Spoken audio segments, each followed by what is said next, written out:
तो हेलो दोस्तों, मैं हूं आपका दोस्त और होस्ट सुनील और आप सुन रहे हैं सुनील हॉरर स्टोरी। कहानी को देखने से ज़्यादा सुनने में मज़ा आता है, तो अपने हेडफोन लगा लीजिए। आज की कहानी बहुत ही डरावनी और ख़तरनाक होने वाली है। दोस्तों, आज की कहानी का नाम है भटकती आत्मा। तो दोस्तों, मैं शहर का नाम तो रेकमेंड नहीं कर सकता किसी कारणों की वजह से, तो चैनल को सब्सक्राइब कर लें। मिलते हैं आगे, कहानी को शुरू करते हैं। दोस्तों, शहर पुराना लेकिन तेजी से विकास करता हुआ, ऊंची ऊंची इमारतें, भागती दौड़ती शहर की जिंदगी, और उसके बीचों बीच एक इमारत त्रिवेणी, जो बाहर से जितनी खूबसूरत थी अंदर से उतनी ही रहस्यमयी। मैं आदित्य हाल ही में इस शहर में शिफ्ट हुआ हूँ। एक नई नौकरी, एक नया माहौल और एक नई शुरुआत की उम्मीद में। त्रिवेणी हाइट की 7वीं मंजिल पर मुझे एक प्लॉट मिला, कमरा नंबर 706।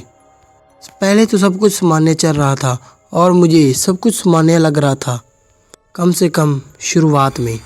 शाम का वक्त हुआ पड़ा था। बारिश की हल्की हल्की बूंदें खिड़की पर टकरा रही थी।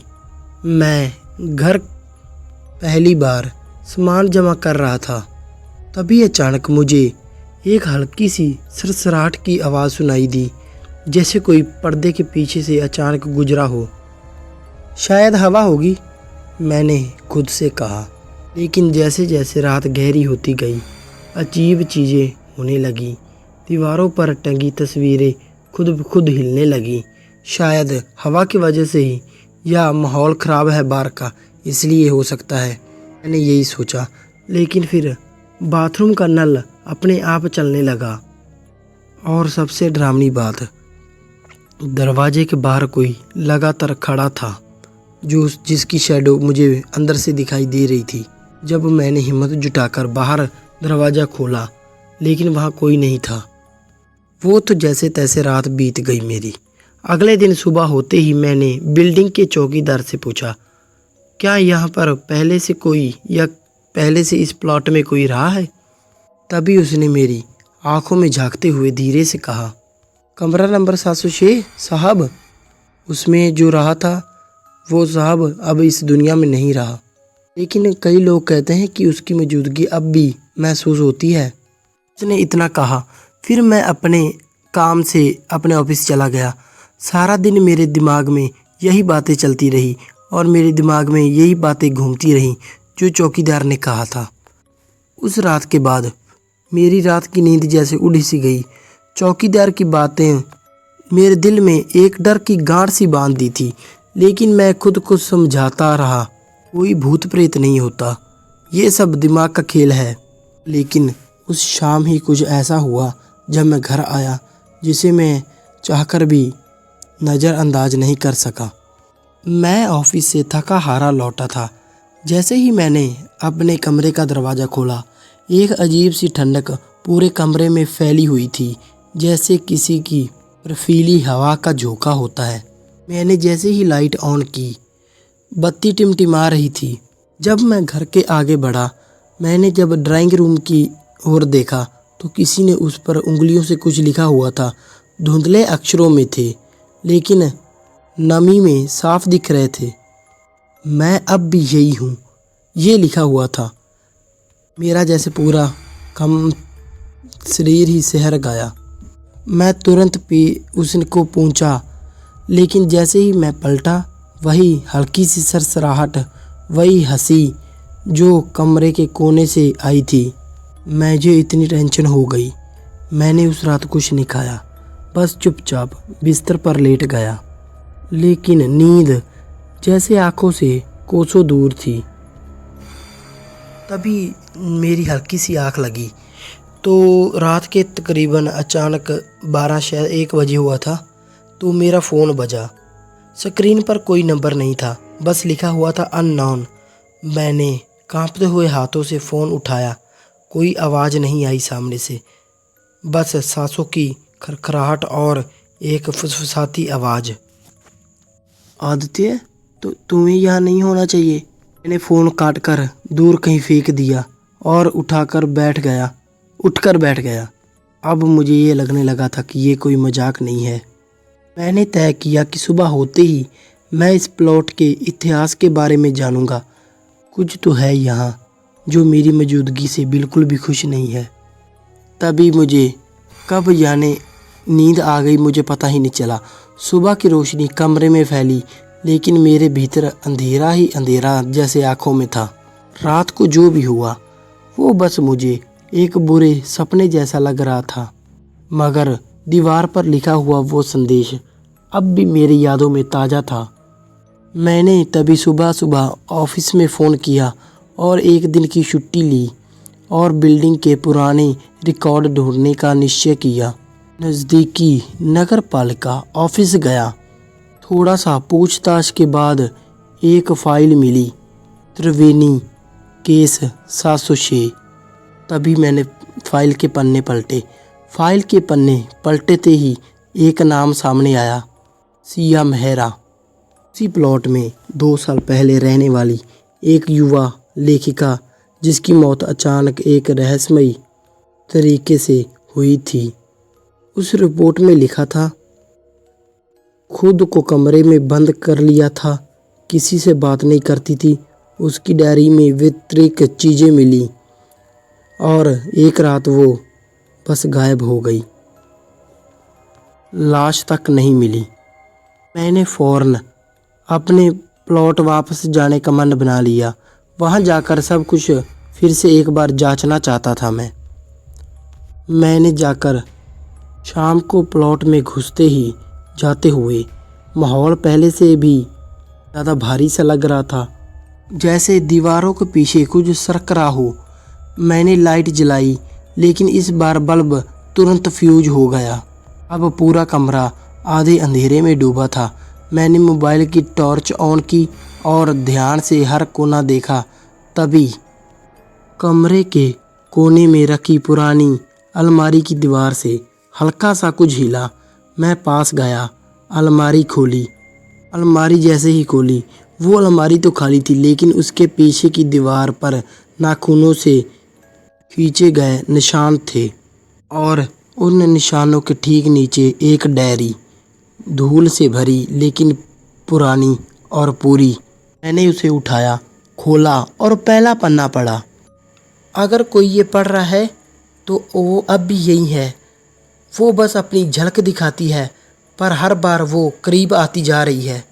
मेरे इतना पढ़ते ही हाथ कांपने लगे। अभी तक मैंने उसे देखा नहीं था, पर अब मुझे यकीन हो चला था कि मैं अकेला नहीं था। डायरी के पन्ने पीले पड़ चुके थे और सिया की लिखावट बिखरी हुई, जैसे डर में किसी ने कांपते हाथों से लिखा हो। हर रात वो करीब आती है, पहले सिरहाने के सरसराहट, फिर खिड़कियों के शीशे पर उंगलियों के निशान, और फिर वो दरवाजे के ठीक पीछे खड़ी होती है। वो सांस रोक लेटी रहती है। वो देखती है, मैं नहीं देखती, मगर मैं ये जानती हूँ वो वहाँ है। मैं पलटता गया, हर शब्द के साथ मेरी सांसें तेज होती जा रही थी।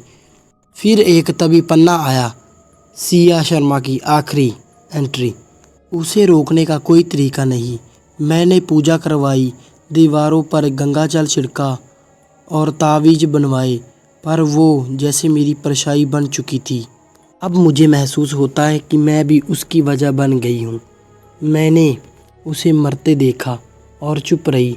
छत से गिरते हुए उसके हाथ मेरी ओर बड़े थे और मैं पीछे हट गई। मेरे तो रोंगटे खड़े हो गए। उसकी वजह मैं बन गई। इसका मतलब था सिया शर्मा किसी की मौत की गवाह थी, जो लेखिका थी पहले जो रहती थी, और वो आत्मा उसी जिंदगी में लौट आई थी। तभी अचानक कमरे में सरसराहट छा गई, एकदम घोर सन्नाटा, जैसे हवा में सांस ही रोक ली हो अपनी। मैंने चारों ओर देखा, दरवाज़ा बंद था। फिर अचानक मेरे पैर पर किसी ने छुआ और या फिर मेरे कंधे पर किसी ने हाथ रखा। मुझे ऐसा लगा वो ठंडा और बर्फ़ जैसा। मैंने झटके से पलट कर देखा, लेकिन वहाँ कोई नहीं था। पर तभी मेरे ठीक सामने दीवार पर मेरी परछाई के बगल में ही एक दूसरी परछाई उभरी। उसका सिर नीचे झुका था, बाल बिखरे थे और वो बस धीरे धीरे मेरी तरफ देखकर हंस रही थी, एक अजीब सी मुस्कान के साथ। मैं पीछे हटा, लेकिन वो भटकती आत्मा शायद जो भी था वो वहीं रही। दीवार पर मेरी हर हरकत के साथ वह मेरी ओर बढ़ने लगी, अपने हिसाब से चलती हुई। तभी फिर से वो फुसफुसाई ठीक मेरे कानों के पास, अब तेरी बारी है। मैं चीखना चाहता था, लेकिन मेरी हिम्मत ही नहीं हो रही थी चीखने की। कमरे का तापमान अचानक जैसे शून्य पर आ गया हो और उस आत्मा ने दीवार से निकलकर अपना चेहरा थोड़ा सा उठाया। सिया शायद नहीं थी, वो कोई और थी। उसकी आंखें लाल अंगारे जैसी चमक रही थी और काली काली साड़ी में, कह सकते हैं काली पोशाक में। इतना देखते ही मैं पसीने से तरबतर वही ज़मीन पर गिर पड़ा था। दिल इतना ज़ोर से धड़क रहा था कि मुझे ऐसा लगा कि जैसे अभी मेरा दिल वहाँ से सीने से बाहर निकल आएगा। वो परछाई वो अब दीवार पर नहीं दिख रही थी, लेकिन अब कमरे में हलचल हो रही थी। शायद वो कमरे में थी। मैंने कांपती हुई आवाज़ में पूछा, तू तू तू तू कौन है? आगे से कोई जवाब नहीं आया। बस कमरे के कोने में पड़ी लकड़ी की कुर्सी अपने आप नीचे गिर गई।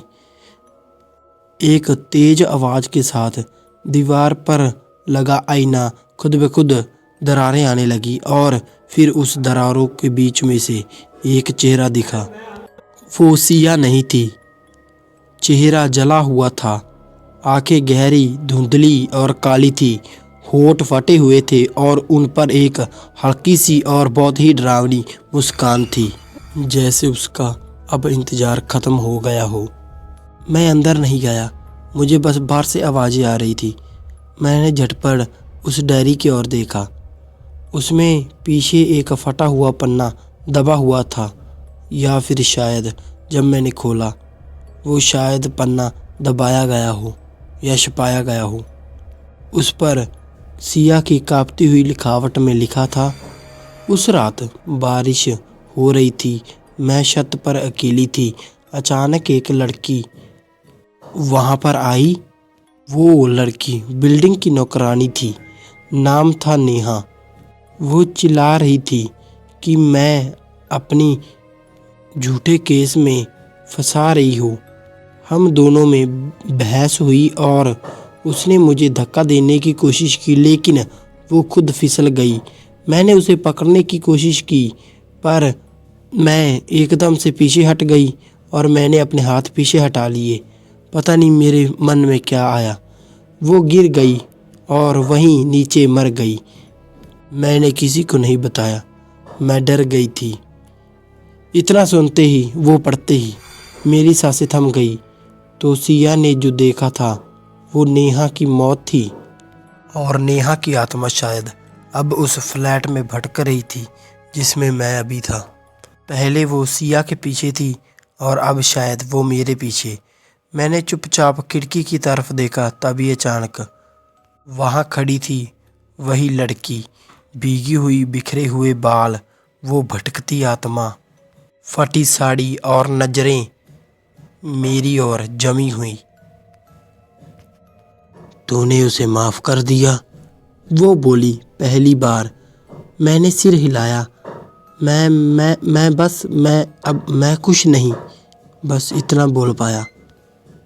उसकी आवाज़ में दर्द बिल्कुल भी नहीं झलक रहा था, बस गुस्सा था।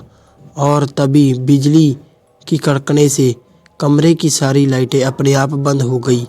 चारों ओर अंधेरा छा गया और फिर एक चीख साफ सुनाई दी, अब तू नहीं बचेगा। मैंने जल्दी से टॉर्च की ओर देखा। कमरे में अंधेरा घना हो चुका था। टॉर्च की रोशनी हल्की हल्की कांपते हुए हाथों से थरथरा रही थी। बाहर बारिश की बूंदें अब खिड़की के नज़दीक जाकर उसे पीट रही थी। ऐसा लग रहा था जैसे कोई ज़बरदस्ती अंदर आना चाहता हो, लेकिन अब वो अंदर ही थी। एक धीमी सी खटखटाहट और फिर अचानक कहीं से एक हाथ बाहर निकला, पतला, जला हुआ, जैसे किसी ने उसे जिंदा जलाया हो। मैंने टॉर्च सीधी की और अब वो पूरी तरह मेरे सामने थी। वो भटकती आत्मा नेहा। उसका शरीर अब बिल्कुल साफ दिख रहा था, अध जला, चेहरा जगह जगह से फटा हुआ, बाल उलझे हुए और शायद गीले भी थे। ऐसा लग रहा था जैसे वो अब भी बारिश में ही भीग रही हो। उसके पैरों से पानी टपक रहा था, लेकिन वो अजीब बात थी, हिली नहीं, बस मुझे घूर रही थी। तू तू तू तू सिया नहीं है? मैंने हिम्मत जुटाकर कहा। वो धीमी सी मुस्कुराई, एक टेढ़ी सी मुस्कान। सिया तो चली गई, अब तू, बाकी तुम्हें पता है सब कुछ। अब तू भी इसमें उतना ही दोषी है। उसकी आवाज़ कमरे की दीवारों में गूंज उठी। जिसने सच छुपाया और जो सच्चाई का गवाह बना, वो भी उतना ही गुनहगार होता है। फिर वो धीरे धीरे आगे बढ़ी। शायद उसके कदम ज़मीन पर नहीं थे, वो हवा में ही थे। हर कदम वो मेरी ओर बढ़ा रही थी। जैसे जैसे उसके पीछे पानी की बूंदें और जलने की बदबू साफ दिख रही थी और बदबू आ रही थी। अब मैं तुझ में रहूँगा, उसने इतना कहा। और जैसे ही वो मेरे सामने आई, मेरी टॉर्च अपने आप बंद हो गई। अंधेरे में सिर्फ उसकी सांसें सुनाई दे रही थी, मतलब मेरी ओनली सांसें सुनाई दे रही थी। उसके शायद हाथ और पूरा शरीर मेरे कानों के पास ही था। अब तुम्हें भी देखना पड़ेगा वो मंजर, मेरी मौत का। और सभी इतना कहते ही सब कुछ मेरे आंखों के सामने घूमने लगा। कमरा गायब हो गया और मेरी आंखों के सामने आ गई छत की वो रात, बारिश, भैंस, चीख और गिरती हुई नेहा। मैंने देखा, मैं वहाँ नहीं था, लेकिन जैसे मेरी जगह वहाँ पर पहुँच गई हो। नेहा जोर से चीखी और उसकी आंखें अब मुझसे कह रही थी, तू भी उसे बचा सकता था ना। इतना ही देखते वो रात मेरी ज़िंदगी की सबसे लंबी, सबसे डरावनी रात थी। नेहा की आत्मा ने मुझे उसके दर्द में डुबा दिया था। वो गिरती हुई लड़की की आंखों में जो लाचारी थी, वो अब मेरी आंखों में बस चुकी थी। मैं चीखना चाहता था, भागना चाहता था, पर मेरे पैर जैसे जम गए हों। कमरे की दीवारें मुझे निगलने की तैयारी में थी। तभी अचानक एक जोर से बिजली कड़कती है और कमरे में एक तेजी से रोशनी सफ़ेद फैलती है। मैं बेहोश नहीं हुआ, लेकिन शायद मेरी अंदर की हिम्मत जैसे उसी पल ही मर गई हूँ। आंखें बंद कर कर जमीन पर पड़ा रहा, कांपता हुआ। फिर पता नहीं कब सुबह की धूप हल्की सी खिड़की के अंदर आई। कमरे में शांति थी, ना कोई आवाज़, ना कोई आत्मा।